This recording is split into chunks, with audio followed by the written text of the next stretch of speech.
चलिए, तो हम लोग क्वथनांक का उन्नयन पढ़ रहे थे। क्वथनांक के उन्नयन में कुछ बात हम पढ़ाए थे आपको, नहीं? हम लोगों को केबी की परिभाषा तक पढ़ाए थे शायद। केबी की इकाई बता दिए थे। चलिए, तो केबी की परिभाषा बताइए सर। केबी की परिभाषा क्या है?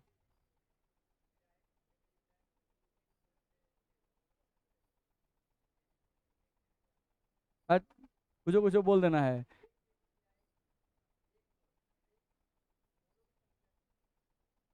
यहाँ मोलालता पढ़ा रहे हैं, केबी का परिभाषा पूछा जा रहा है। केबी का परिभाषा क्या होगा? बैठिए, बोलिए सर, केबी की परिभाषा क्या होगी?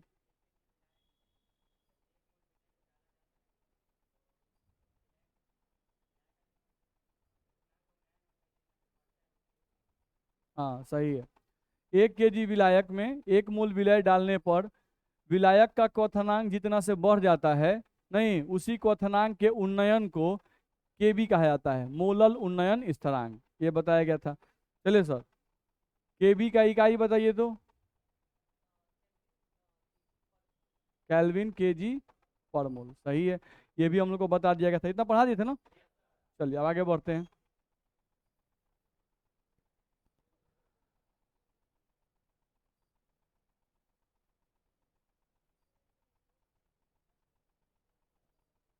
चलिए देखा जाए, केबी के बारे में कुछ और बात है जिन बातों को हमको ध्यान रखना है। क्या लिखा हुआ है? अलग अलग विलायकों के लिए केबी का मान क्या होगा?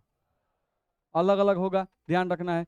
अलग अलग विलायक होंगे तो उनके लिए केबी का मान क्या होगा? अलग अलग, क्योंकि अलग अलग विलायकों का नेचर क्या होता है? अलग अलग होता है, ध्यान रखना है। अब केबी फॉर वाटर, तो वाटर के केबी का मान कितना है? 0.512 कैल्विन केजी पर मोल। अब ये वैल्यू हम इसलिए लिख दिए हैं क्योंकि कभी कभी क्वेश्चन में जल के केबी का मान नहीं दिया रहता है, नहीं तो कम से कम जल के केबी का मान जरूर याद कर जाइएगा। जल के केबी का मान जरूर याद कर जाइएगा, 0.512 कैल्विन केजी पर मोल। ठीक है? कभी कभी दिया भी रहता है, कभी कभी नहीं भी दिया रहता है, ये हम लोग को ध्यान रखना होगा। ठीक है? केबी फॉर बेंजीन, ये याद करने की जरूरत नहीं है, ये दिया रहता है बुक में। ठीक है? तो इसका वैल्यू होता है 2.53 कैल्विन केजी पर मोल। तो अलग अलग विलायक के केबी का मान क्या होगा? अलग अलग। ठीक है? KB can be calculated by the formula. KB को कैलकुलेट करने के लिए, प्रायोगिक रूप से कैलकुलेट करने के लिए आपको एक फॉर्मूला दिया जाता है, जिस फॉर्मूला को याद करना होगा कि केबी को हम किस फॉर्मूला से कैलकुलेट कर सकते हैं। केबी क्या है? एक कांस्टेंट है। केबी क्या है? एक कांस्टेंट है। इस कांस्टेंट को आप इस फॉर्मूला के मदद से कैलकुलेट कर सकते हैं, तो वो फॉर्मूला याद करना है। क्या फॉर्मूला दिया गया है? आर टी जीरो का स्क्वायर बटा 1000 LV। ये आर का मतलब क्या है? गैस स्थिरांक। आर का मतलब क्या है? गैस स्थिरांक। नहीं, जहां पर आर का वैल्यू अगर कैलोरी में देखें तो कैलोरी में होता है 2 कैलोरी पर मोल पर केल्विन। ठीक है? अगर जूल में देखें तो होता है 8.314 जूल पर मोल पर केल्विन। ठीक है? आर का वैल्यू अगर हम लोग अर्ग में देखें तो 8.314 गुना 10 का पावर 7 अर्ग पर मोल पर केल्विन होता है। ध्यान रहेगा? नहीं, तो ये वैल्यू आर का जो है, ये भी आपको याद होना चाहिए। ये वैल्यू भी क्वेश्चन में दिया हुआ नहीं रहता है, ध्यान रखना है। तो आर का वैल्यू कैलोरी में कोई पूछेगा तो 2 कैलोरी पर मोल पर केल्विन। जूल में पूछेगा तो 8.314 जूल पर मोल पर केल्विन। अर्ग में पूछेगा तो सेम जूल वाला ही है, बस 10 का पावर 7 से मल्टीप्लाई हो जाता है। तो 8.314 गुना 10 का पावर 7 अर्ग पर मोल पर केल्विन, याद रहेगा? तो ये आर का वैल्यू आपको याद रखना है। यहाँ पर जो टी जीरो लिखा हुआ है, इस टी जीरो का मतलब है विलायक का क्वथनांक। इसका मतलब क्या है? विलायक का क्वथनांक। अगर जल रहेगा तो क्वथनांक क्या रखिएगा? 100 डिग्री सेल्सियस। जनरली यहाँ पर जो टेम्परेचर का मान रखना है वो कैल्विन में रखना है। क्या चीज में रखना है? कैल्विन में। तो विलायक का क्वथनांक हम यहाँ लिख दें,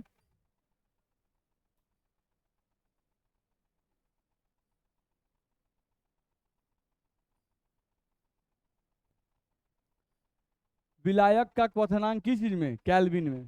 ठीक है? अब एल भी है, नहीं, तो एलवी का मतलब क्या है? 1 ग्राम विलायक की वाष्पीकरण की गुप्त ऊर्जा। नहीं, ध्यान रखना है। जैसे इसको इंग्लिश में बोले तो इंग्लिश में जो कहा जाता है लैटेंट हीट ऑफ वेपोराइजेशन।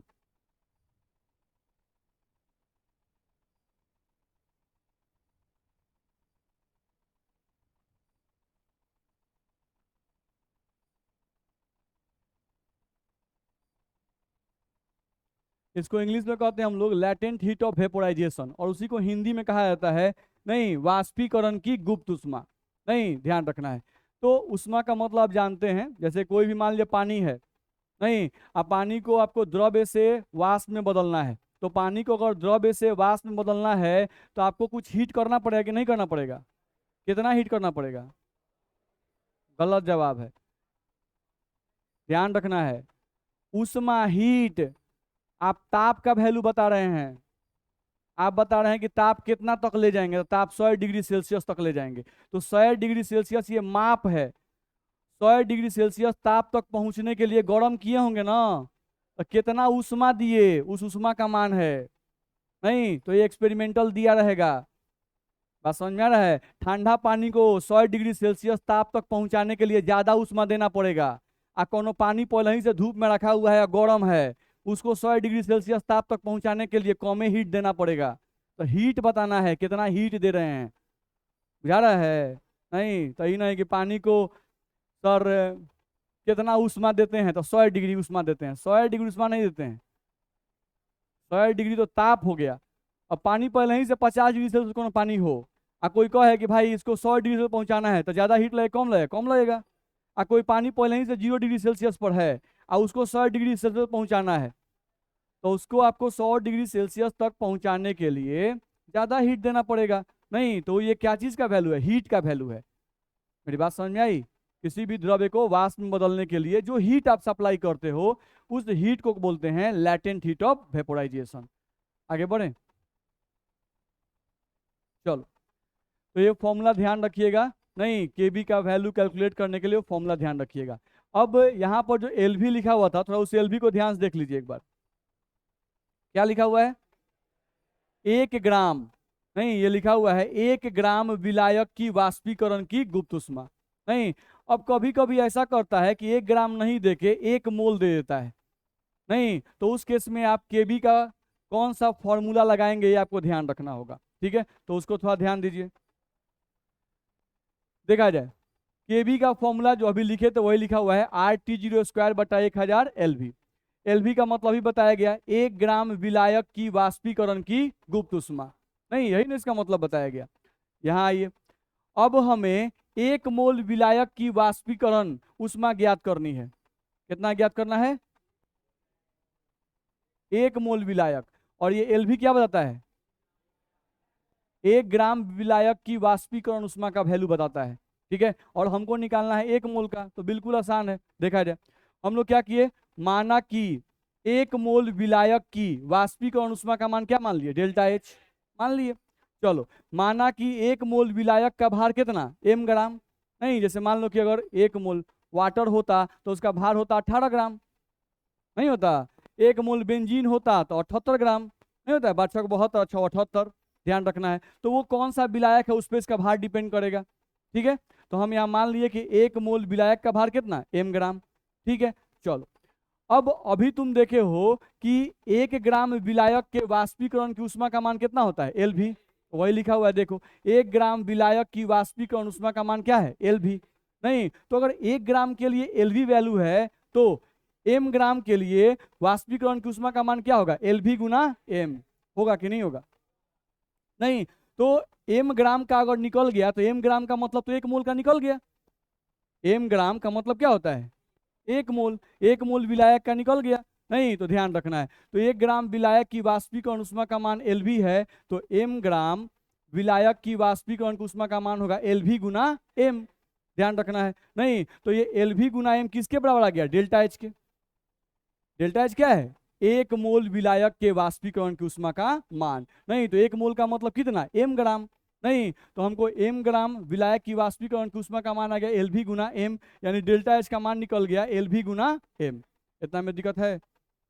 चलो, तो यहाँ से हम LV का मान निकाल सकते हैं। तो LV बराबर क्या आएगा? डेल्टा एच बटा m आएगा। तो LV बराबर आ गया डेल्टा एच बटा m। अब इस LV का जो मान आया, इस मान को उठाकर हम इस फॉर्मूला में पुट कर सकते हैं। नहीं तो हम LV का जो मान आया डेल्टा एच बटा m, इस वैल्यू को उठाकर हम यहाँ पुट करेंगे। तो फॉर्मूला देखो, KB बराबर RT0², RT0² 1000, और LV की जगह पर क्या रख दिए? डेल्टा एच बटा m रखे हैं। नहीं अब m को ऊपर भेज दो तो फॉर्मूला बन जाएगा T0 का स्क्वायर गुना m बटा 1000 डेल्टा H। दिक्कत है नहीं? अब सबका मतलब समझ लो। R क्या है? गैस स्थिरांक, जिसका वैल्यू पहले देख चुके हैं। चलिए T0 क्या है? विलायक का क्वथनांक, पीछे लिख चुके हैं। चलिए m क्या है? गधा सब।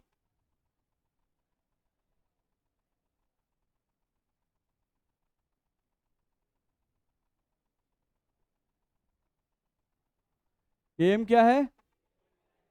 1 मोल विलायक का भार। माना कि 1 मोल विलायक का भार कितना है? m ग्राम। तो यहाँ पर जो m लिखा हुआ है 1 मोल विलायक का भार है, ध्यान रखना है। 1000 तो नंबर है, और डेल्टा H क्या है? 1 मोल विलायक के वाष्पीकरण की उष्मा, ध्यान रखना है।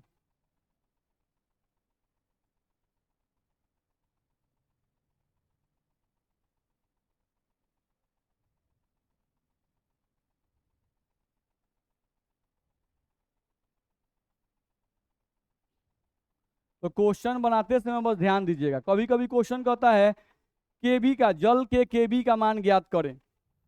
बोलेगा क्वेश्चन में जल के केबी का मान ज्ञात करें, जबकि जल के वाष्पीकरण की उष्मा दे दिया है 30 कैलोरी पर ग्राम। तो जैसे ही पर ग्राम देगा, ये फॉर्मूला बुझा रहा है ना? क्या हम क्वेश्चन बोले कि जल के केबी का मान ज्ञात करें, जबकि जल के वाष्पीकरण की उष्मा का मान दिया हुआ है 50 कैलोरी, 50 कैलोरी पर ग्राम। तो पर ग्राम का मतलब 1 ग्राम का मान दिया हुआ है, बस में है ना? 50 कैलोरी पर ग्राम, यानी कि 1 ग्राम विलायक को गर्म करने में 50 कैलोरी ऊर्जा लग रहा है। नहीं तो जब पर ग्राम में दिया रहेगा तो एलवी का मान क्या रखेंगे? एलवी यहाँ रखेंगे। और अगर हम लोग को दिया रहेगा क्वेश्चन में ऐसे कि जल के केबी का मान ज्ञात करें, जल के केबी का मान ज्ञात करें यदि वाष्पीकरण की उष्मा का मान दे देगा ऐसे ही कुछ 200 कैलोरी पर मोल। तो जैसे ही पर मोल में देगा तो ये फॉर्मूला बस में है ना? अगर हम लोगों को एनर्जी का वैल्यू पर मोल में दिया रहे तो ये फॉर्म लगाइएगा, पर ग्राम में दिया रहे तो ये फॉर्म लगाइएगा। समझ में आ रहा है? नहीं, हम यहाँ लिख भी दे रहे हैं।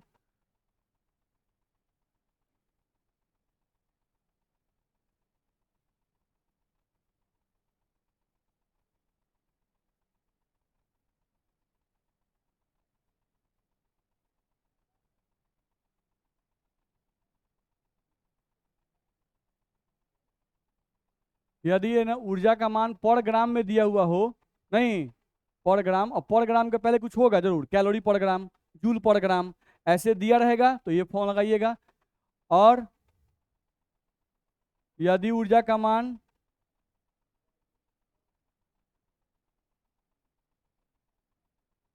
पर मोल में दिया हो,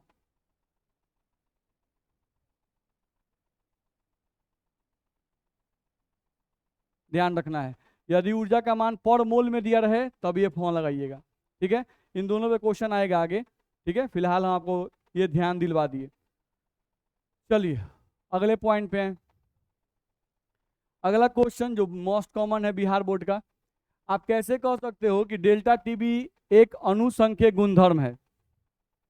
यहाँ बोल रहा है कि आप कैसे कह सकते हो कि डेल्टा टीबी जो है, डेल्टा टीबी यानी क्वथनांक का उन्नयन एक अनुसंख्यक गुणधर्म है? बोलिए।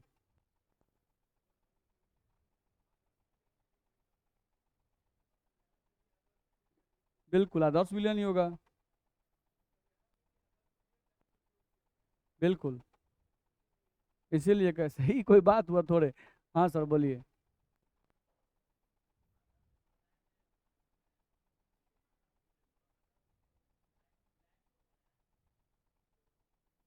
कॉन्सेप्ट ही गलत जा रहा है, बैठिए।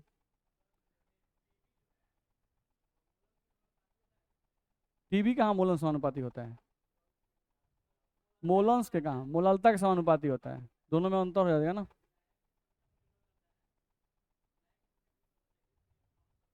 अब देख रहे हैं इसमें गड़बड़ कहाँ हो रहा है।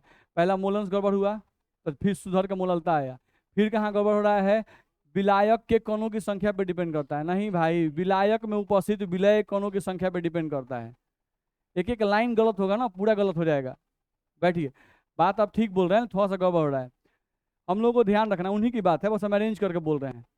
राउल्ट के अनुसार अगर देखा जाए, इस क्वेश्चन का हमको आंसर लिखना हुआ नहीं, तो हम यहाँ लिख सकते हैं, क्या लिखेंगे? राउल्ट के अनुसार।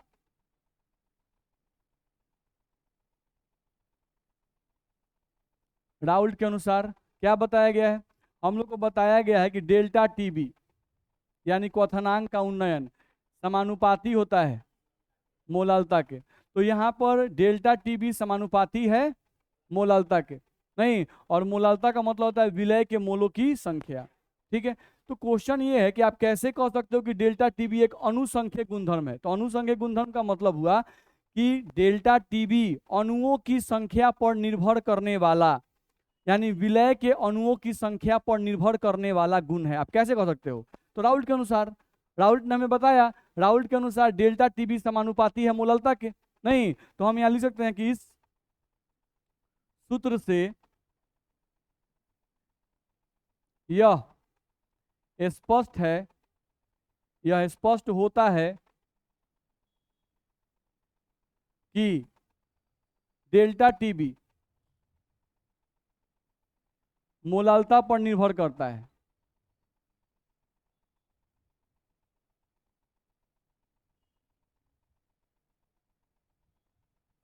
डेल्टा टीबी मोलालता पर निर्भर करता है और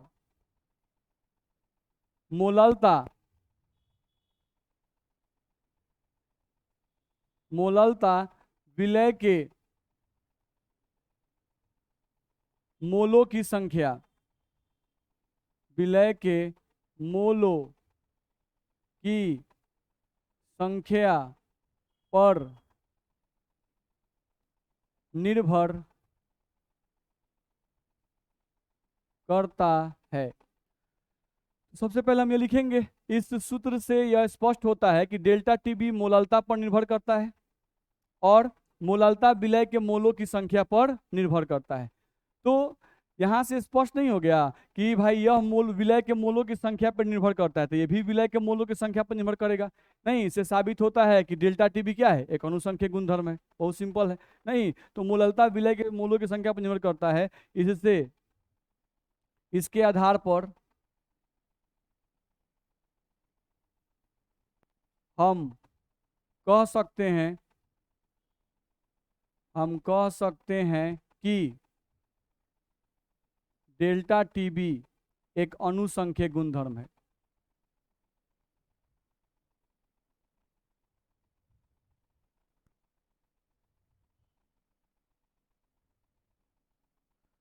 दिक्कत है? आगे बढ़ सकते हैं? चलिए, अगला हम लोग को देखा जाए तो हम लोग को यहाँ से कहा गया क्वथनांक के उन्नयन को एक बहुत ही सेंसिटिव थर्मोमीटर से मापा जाता है, जिसे यहाँ छूटा हुआ है, जिसे बेकमैन्स थर्मोमीटर कहते हैं।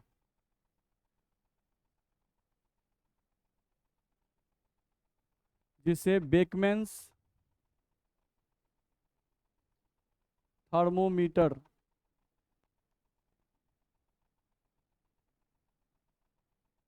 जिसे बेकमैन्स थर्मोमीटर कहते हैं, ध्यान रखना होगा। तो ये ध्यान रखना है, क्वथनांक का उन्नयन जो होता है, यानी कोई भी द्रव्य विलायक है उसमें जब अवाष्पशील विलय डालते हैं तो विलायक का क्वथनांक बढ़ता है, नहीं, तो बहुत माइन्यूट मात्रा से बढ़ता है, बस में आ रहा है, कभी कभी बहुत थोड़ा सा अमाउंट से बढ़ता है। तो थोड़ा सा अमाउंट बढ़ता है तो उसके लिए बहुत सेंसिटिव थर्मामीटर यूज किया जाता है, नहीं, उसी सेंसिटिव थर्मामीटर को क्या कहते हैं? बेकमैन्स थर्मामीटर। बस में आ रहा है? ठीक है, तो ये ध्यान रखना है। ये तो आपको पहले से पता है, हम बता चुके हैं पहले ही कि 100 डिग्री सेल्सियस पर जल का वाष्प दाब कितना होता है? वायुमंडलीय दाब के बराबर होता है। न्यूमेरिकल में बार बार यूज में आएगा, इसलिए याद रखिएगा। ठीक है, तो 100 डिग्री सेल्सियस पर जल का वाष्प दाब वायुमंडलीय दाब के बराबर होता है, और वायुमंडलीय दाब कितना होता है? 1 एटीएम के बराबर होता है, नहीं, और 1 एटीएम को अलग अलग रिलेशन भी याद रखिएगा, ध्यान रखिएगा। जैसे 1 एटीएम बराबर 760 mm, 1 एटीएम बराबर 760 टॉर, 1 एटीएम बराबर 1.013 बार, और 1 एटीएम बराबर 1.01 गुना 10 का पावर 5 पास्कल। तो ये सब वैल्यू भी याद रखिएगा, इनका भी यूज आपको न्यूमेरिकल में मिलता है। ठीक है, याद रहेगा? आए ये एमएम ऑफ एच जी, तो एमएम कौन सी होता है? लंबाई, मिलीमीटर। लंबाई नापने के लिए आप मिलीमीटर सेंटीमीटर यूज करते हैं, इसी को आप ऐसे यूज करते थे, 76 सेंटीमीटर ऑफ एच जी। बात समझ में आ रहा है? जैसे मान लीजिए कि आपको हम दबा रहे हैं, पकड़ लिया और आपको दबा रहे हैं, तो आपको हम कितना ताकत से दबा रहे हैं कैसे मापाएगा? आपको हम दबा रहे हैं, नहीं तो दबा रहे हैं सर, और नहीं अब मत दबाइए सर, बहुत हो गया, कितना हो गया भाई? नहीं, कितना दबा दिया गया, ये कैसे मालूम चलेगा? तो ये मरकरी होता है, मरकरी की लंबाई से पता चलता है कि आप पर लगाया गया दाब कितना है। नहीं, जैसे आपको हम दबा रहे हैं, नहीं जैसे आपको हम उठाकर आप पर 10 किलो का वजन आपके ऊपर रख दिए, ठीक है, और सेम वही हम एक पिस्टन लेके मरकरी जो था उसको उस पर भी हम 10 किलो का वजन रख दिए, तो हुआ क्या कि जैसे ही वजन रखिएगा दोनों चीजों पर, आप पर भी रखा गया, आप पर भी रखा गया, अब मरकरी अगर 76 सेंटीमीटर फैल गया उस दबाव से, नहीं तो हम कहेंगे कि अच्छा 76 सेंटीमीटर फैल गया, इसका मतलब हुआ कि उस पर एक एटीएम का दाब लग गया। बस मेरा है, तो अभी प्रकृति हम लोगों के ऊपर कितना का दाब लगा रही है? एक एटीएम का, यानी कि इस दाब पर मरकरी हमेशा थर्मामीटर में 76 सेंटीमीटर फैला हुआ होगा। कितना फैला होगा? 76 सेंटीमीटर फैला होगा। अब जैसा ही आप पर 76 सेंटी आप पर दबाव बढ़ेगा, मरकरी का लंबाई भी क्या होगा? बढ़ जाएगा। नहीं तो जैसे जैसे मरकरी का लंबाई बढ़ते जाए, समझ जाइए कि आप पर दबाव क्या हो गया? बढ़ते गया। अरे बात समझ में आ रहा है? नहीं तो किसी भी आदमी को दबाया गया तो कैसे मालूम चलेगा? नहीं, मरकरी की लंबाई से मालूम चलेगा। नहीं, जितना ही मरकरी लंबा होता जाएगा स्केल पर, समझिए कि आप पर दबाव बढ़ता गया। नहीं, ध्यान रखना है, मरकरी का लंबाई कम हो जाए 76 सेंटीमीटर से, तो समझ जाइए कि लगने वाला दबाव क्या हो गया? कम हो गया। नहीं, अब वही मरकरी यहाँ पर आप रखे हुए हैं, तो कितना फैला हुआ है? 76 सेंटीमीटर। और उसी मरकरी को लेकर चले जाइए हाइयर प्लेस पर, जहाँ पर प्रेशर कम हो जाता है। जैसे हम ऊपर जाते हैं क्या होता है? प्रेशर कम होता है। तो आप ऊपर जाइएगा तो मरकरी का लंबाई क्या 76 सेंटीमीटर रहेगा? नहीं, घट जाएगा। तो ऊपर गया तो प्रेशर घट गया, ये कैसे मालूम चला? मरकरी की लंबाई घट जाने से पता चला। नहीं तो हम लोग को कैसे मालूम चलेगा? बस में रहा है, ये सब का जानते हैं, ये सब चीजें जो हैं दाब मापने के लिए, ताप मापने के लिए पहले शुरू में बहुत दिक्कत हुआ था स्केल स्केल बनाने में। नहीं, शायद आप लोग पढ़े भी होंगे, आप लोगों को मिलता है फिजिक्स में। नहीं मिला है, आगे का नहीं मिले, हीट कोई चैप्टर होगा। हाँ, तो हीट चैप्टर में आपको मिलेगा कि बहुत ज़्यादा दिक्कत हुआ था। अब पहले कोई चीज़ था नहीं, पानी गर्म कर रहे हैं, ठीक है, तो गर्म हो गया, कितना गर्म हो गया? बहुत गर्म हो गया जी। नहीं, कैसे मापेंगे भाई? तो ये सब मापने के लिए शुरू में बड़ा दिक्कत होता है। किसी को दबा रहे हैं, कितना दबा दिए, कैसे मालूम चलेगा? तो ये सब चीज़ से बड़ा दिक्कत हुआ था, तो कैसे खोज हुआ था पढ़िएगा। चलिए, अब यहाँ से कुछ क्वेश्चन दिए गए हैं, इन क्वेश्चंस को आप एक बार ट्राई कीजिए, बनाइए, तो इसको निकालिए, बनाइए फटाफट।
बन गया?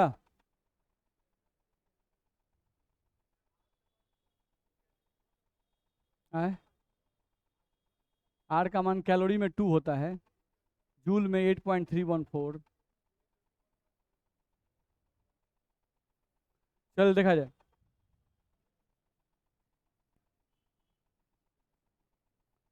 देखिए तो शुद्ध CCl4 का क्वथनांक दिया हुआ है, क्या दिया हुआ है? शुद्ध CCl4 का क्वथनांक दिया हुआ है 76.8 डिग्री सेल्सियस। तो जब भी किसी शुद्ध द्रव्य का क्वथनांक दिया रहता है तो शुद्ध द्रव्य के क्वथनांक को हम लोग दिखाते हैं T0 से। तो T0 का वैल्यू आपको दिया हुआ है 76.8 डिग्री सेल्सियस, ठीक है। फिर बोल रहा है तो CCl4 में नैप्थलीन के मोलल विलयन का क्वथनांक ज्ञात करें। तो मोलल विलयन का क्वथनांक ज्ञात करें, तो विलयन मतलब होता है टीबी। टीबी का मान आपको ज्ञात करना है, नहीं विलयन का क्वथनांक ज्ञात करना है, तो यानी टीबी का मान ज्ञात करना है। T0 का मान दिया हुआ है, T0 का मान क्या होता है, शुद्ध द्रव्य का क्वथनांक, ठीक है। आगे बढ़ो, फिर यहाँ पे पढ़े हम लोग तो क्या लिख रहा है, CCl4 के लिए Kb का मान दिया हुआ है। Kb का CCl4 का मान कितना दिया हुआ है, 5.02 लिख दिए। नहीं, अब हम लोग को एक वर्ड यूज किया गया है मोलल विलयन।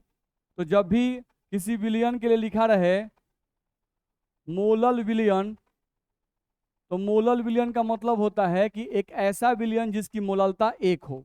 नहीं, इसका मतलब होता है एक ऐसा विलयन जिसकी मोललता बराबर 1 हो, जब भी क्वेश्चन में ऐसा लिखा रहे। अब हमारे पास फॉर्मूला है डेल्टा टीबी बराबर केबी गुना एम। डेल्टा टीबी का फॉर्मूला हम लोग जानते हैं, टीबी माइनस T0 बराबर केबी गुना एम।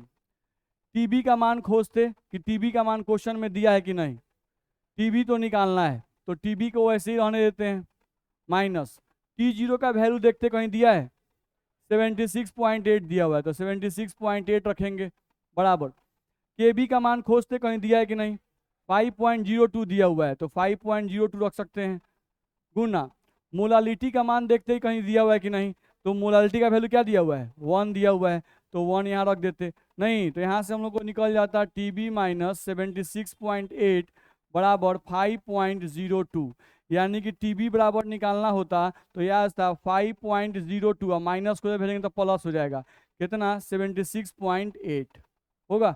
अब इसी को सॉल्व करके जो आएगा वो आंसर हो जाएगा। अब बहुत भारी क्वेश्चन था कि नहीं, क्या हो जाएगा सर, मतलब इसमें क्या चमत्कार हो जो जबरदस्ती का इसको भारी किया जाएगा, बोलिए। आए के बी बराबर टीबी माइनस टी, ऐसा कोई फॉर्मूला ही नहीं है। के बराबर टीबी माइनस T0, ऐसा कहाँ फॉर्मूला है। डेल्टा टीबी, तो डेल्टा टीबी को तो लिखबे किए हैं भाई, टीबी माइनस T0। फिर टीबी का मान निकालना है, T0 का मान दिया है, केबी का मान रख दिया है, मोलालता का मान 1 रख दिए, सॉल्व कर दिए। मोलालता जब 1 होता है तब ना डेल्टा टी बराबर केबी होता है, मोलालता 1 है, बराबर का बना दिए। बुझाया, बहुत भारी है। आगे बढ़ें, चलिए अगले क्वेश्चन को देखिए बना के आप लोग, इस क्वेश्चन पे ट्राई कीजिए।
1.23 ग्राम के एक पदार्थ को 10 ग्राम जल में घुलाया गया। तो ये जो पदार्थ है ये क्या हो गया? विलय। 10 ग्राम जल क्या हो गया? विलायक। जिसके कारण विलयन का क्वथनांक 100.39 डिग्री सेल्सियस हो गया। नहीं, यानी आपका विलायक कौन है? जल। तो विलायक जल है तो जल का क्वथनांक होता है 100। नहीं, विलय डालने के बाद क्वथनांक बढ़ गया है, देख रहे हैं कितना से? 0.39 डिग्री सेल्सियस से बढ़ गया है 100.039। यदि जल के लिए केबी का मान 0.52 है तो विलय का आणविक भार ज्ञात करें। तो सिंपल है भाई, जब भी क्वथनांक का क्वेश्चन आएगा तो बिना सोचे समझे फॉर्मूला लिखेंगे, डेल्टा टीबी बराबर केबी गुना एम। टीबी का फॉर्मूला बताया गया है, टीबी माइनस टी जीरो। केबी लिख देंगे। मोलालता का फॉर्मूला पता है, ए गुना 1000 बटा डब्लू गुना बी, रख दिए। अब टीबी विलियन का क्वथनांक तो 100.39 यहाँ पर रख देंगे, 100.39 माइनस टी जीरो यानी कि विलायक का क्वथनांक। तो विलायक कौन है? जल। जल का क्वथनांक दिया नहीं रहता है, आपको मालूम है 100, मालूम है ना? जल का क्वथनांक 100 है, बराबर केबी का मान खोजिए, कहीं दिया है? 0.52, तो 0.52 गुना ए का मतलब होता है विलय का भार ग्राम में, विलय खोजिए, कहीं मिल रहा है? 1.23 और गुना में कितना? 1000 बटा डब्लू का मतलब विलय का अनुभार, तो विलय का अनुभार ज्ञात करें, तो डब्लू को रहने दीजिए वैसा ही, गुना बी का मतलब विलायक का भार 10 ग्राम, तो 10 रख दीजिए। इस सबको सॉल्व करके डब्लू का मान नहीं निकलता? इसमें कहाँ कौन चमत्कार है भाई, खाली वैल्यू सब तो उठा उठा कर रख देना है। आप लोग लड़का ने का दे दिया गया, नहीं बुझाइए नहीं रहा है कि क्वेश्चन में कहीं कौन सी दे दिया है भाई, बनेगा कि नहीं बनेगा। क्या हम कर रहे हैं? फॉर्मूला रख दे रहे हैं, खाली वैल्यू उठा कर पुट कर दे रहे हैं। भारी है, देखिए ध्यान से। इसी टाइप के क्वेश्चन आपके एग्जाम में आते हैं, बात समझ में आ रहा है? और इसी टाइप के क्वेश्चन को देखकर आप लोग अभी जैसे मुंह बना रहे हैं, उस समय भी ऐसा ही किस्म का मुंह बनाइएगा, जबकि क्वेश्चन में कुछ रहता नहीं है, बस वैल्यू पुट कीजिए आंसर आ जाता है। आप ध्यान से पढ़ते नहीं है। क्वथनांक का जहां क्वेश्चन आया पहले फॉर्मूला लिखिए ना, उतना क्यों दिमाग लड़ा है? क्वेश्चन पढ़ने में टाइम वेस्ट मत कीजिए। केमिस्ट्री में आप बहुत ज़्यादा सोचिएगा ना, क्वेश्चन गड़बड़ा जाएगा। हम बार बार बोल रहे हैं, फिजिक्स नहीं है ये। कम सोचिए, फट बन जाएगा। कम सोचने का मतलब क्वथनांक पे क्वेश्चन है तो पहले फॉर्मूला चुपचाप लिख दीजिए, नहीं फॉर्मूला को पूरा तोड़ कर लिख दीजिए। अब देखिए क्वेश्चन में क्या क्या दिया है, रखते जाइए, अपने कुछ ना कुछ रखाएगा, कुछ बचेगा, निकल जाएगा। मैक्सिमम क्वेश्चन ऐसे ही बनता है। कुछ क्वेश्चन ऐसे होता है जिसमें कॉन्सेप्चुअल दिमाग लगता है। देख लीजिए समझ में आया कि नहीं आया, बुझाया? चलिए अगला क्वेश्चन देखिए, तो ये समझ में आता है कि नहीं? सब क्वेश्चन अंके पे है तो फॉर्मूला एक को लगेगा, और नया फॉर्मूला तो इजाद करके आया नहीं है भाई। चुपचाप देखिए, लगाइए, फट बन जाएगा। हाँ, अब क्वेश्चन में निकालने नहीं आ रहा है कि कौन सी दिया है, विलय विलायक पहचानने नहीं आ रहा है, तब बीमारी है। विलय विलायक आणविक भार द्रव्यमान सब पहचानने आ रहा है तो क्वेश्चन फट फट बनेगा।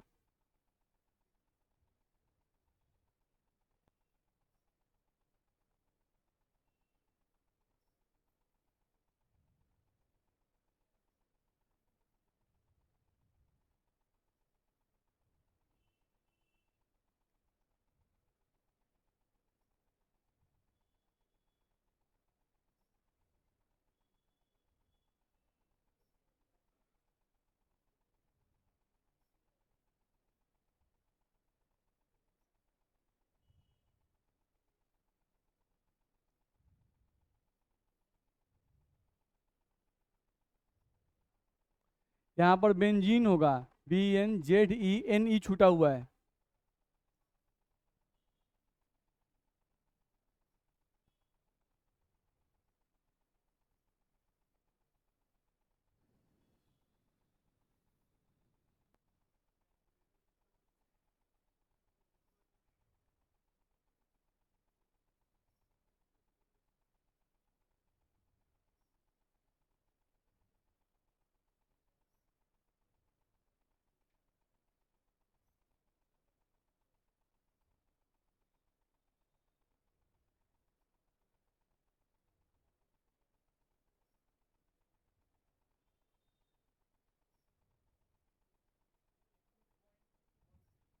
52.13 80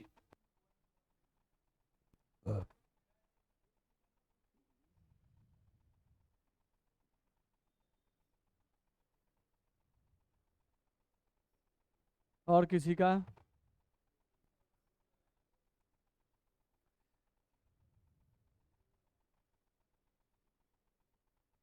कैलकुलेशन के लिए आप मोबाइल यूज कर सकते हैं।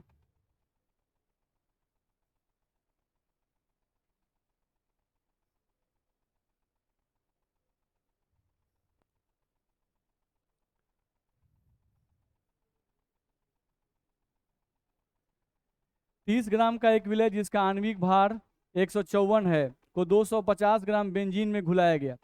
तो ये 30 ग्राम विलय का भार है, विलय का आणविक भार दे दिया है, विलायक बेंजीन है जिसका भार दे दिया 250 ग्राम, यदि प्योर बेंजीन का क्वथनांक भी दे दिया हुआ है। चलो फॉर्मूला लिखते,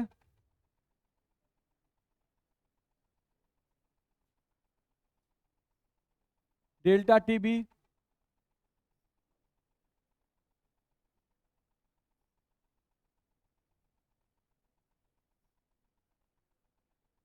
यही है। टीबी का मतलब होता है विलियन का क्वथनांक, तो इसमें बोल रहा है कि विलियन का क्वथनांक ज्ञात करना है, यानी टीबी का मान निकालना है। छोड़ देंगे इसको ऐसे ही। T0 यानी शुद्ध द्रव्य का क्वथनांक यानी विलायक का क्वथनांक, तो बेंजीन का क्वथनांक दिया हुआ है 80.1 बराबर Kb का मान भी दिया हुआ है 2.61 गुना ए का मतलब विलय का भार 30 ग्राम गुना 1000 बट्टा W मतलब विलय का अनुभार 154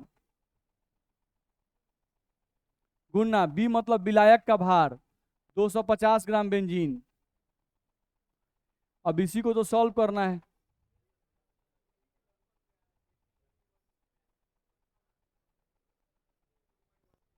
है 82.13, तो मान लीजिए उसी आसपास में ये भी है, ठीक ही है। अभी सब गुना भाग हो जाएगा ना, यो नहीं होगा। हाँ तो ये होना चाहिए। अब वैल्यूज निकाल के आप रख सकते हो। अब इसमें कुछ और क्वेश्चन है, दो तीन और शायद होगा, उसको आप घर से बना के लाएंगे। जैसे ये क्वेश्चन है आपका एक, और एक और क्वेश्चन ये है। इन दोनों क्वेश्चन को आप घर से बना के लाएंगे, दोनों आसान क्वेश्चन है, ठीक है। चलिए जाइए।